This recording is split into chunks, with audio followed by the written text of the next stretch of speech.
I know they've been out for about 6 months, but I've seen quite a few deals on the Skullcandy Dime Evo, so I wanted to try them out.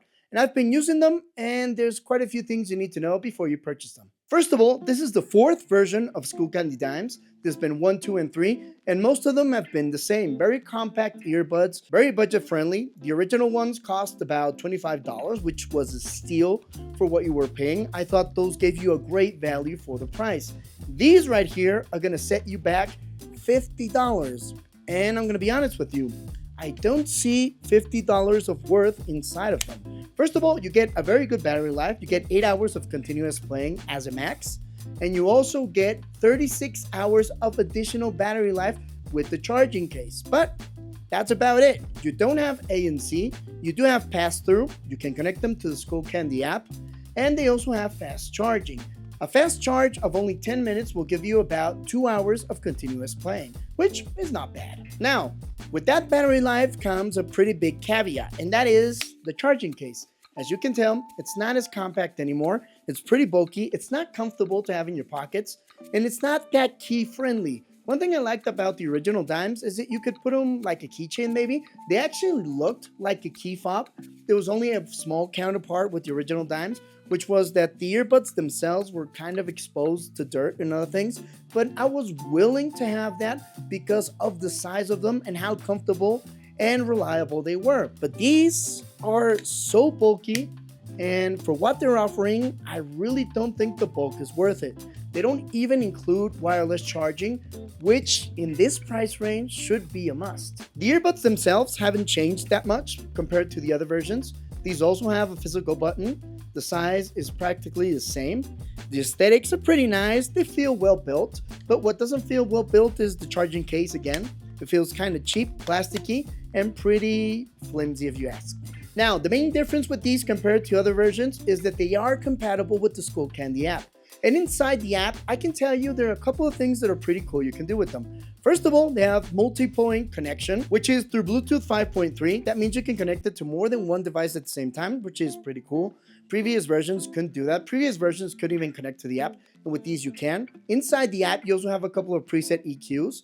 I'm not a fan of them, but you can create your own preset EQ as well. And also control pass-through, which is curious because you can let noise inside and you can decide how much noise you let in, but they don't have ANC. That means you can't block the noise.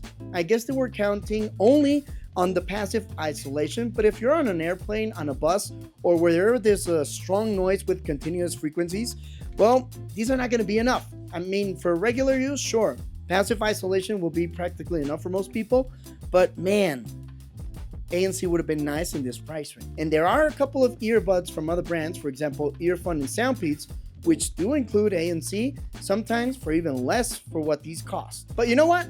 I could accept that because I know there's a lot of people, there are fans from Skullcandy. They like the design, they like the colors, and I'm not judging you. I think the design is pretty nice. Skullcandy always does a very nice job with their products, and they look pretty cool. They have quite a couple of special editions, really nice colors you might not find anywhere else, so I can understand people purchasing them for only that reason. But what I cannot get myself behind is something that becomes unusable as an earbud.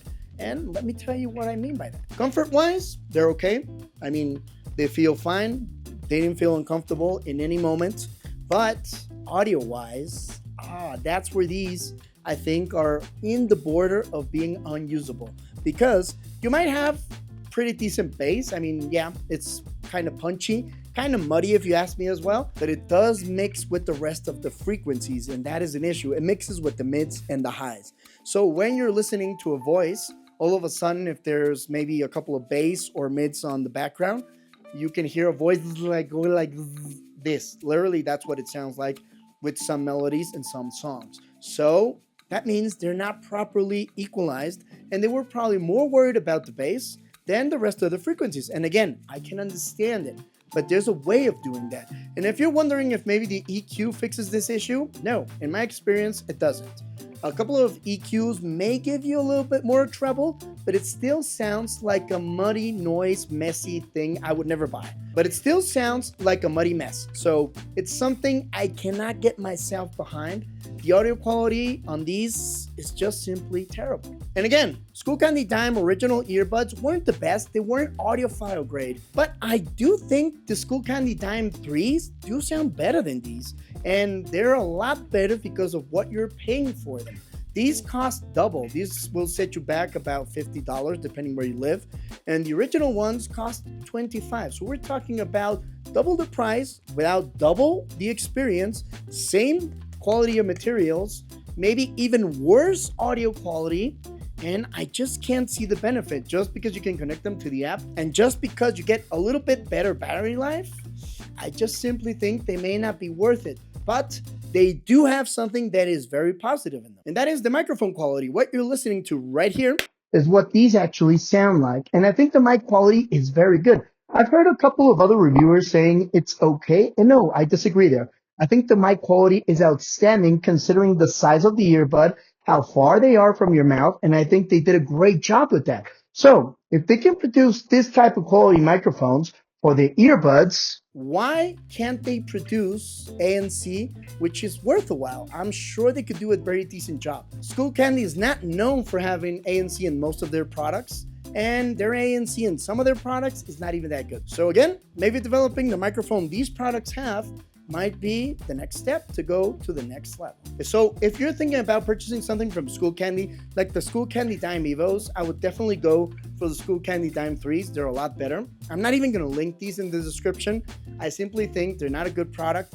These shouldn't exist. I think they should develop something a little bit more robust, better material quality, ANC, and especially better audio quality, which is the most important thing in a pair of earbuds. But I will link the Skullcandy Dime 3s down below in the description, and I will see you in the next video. If you're new around here, don't forget to subscribe, drop a like, it helps us out quite a bit, and also maybe check out this video over here.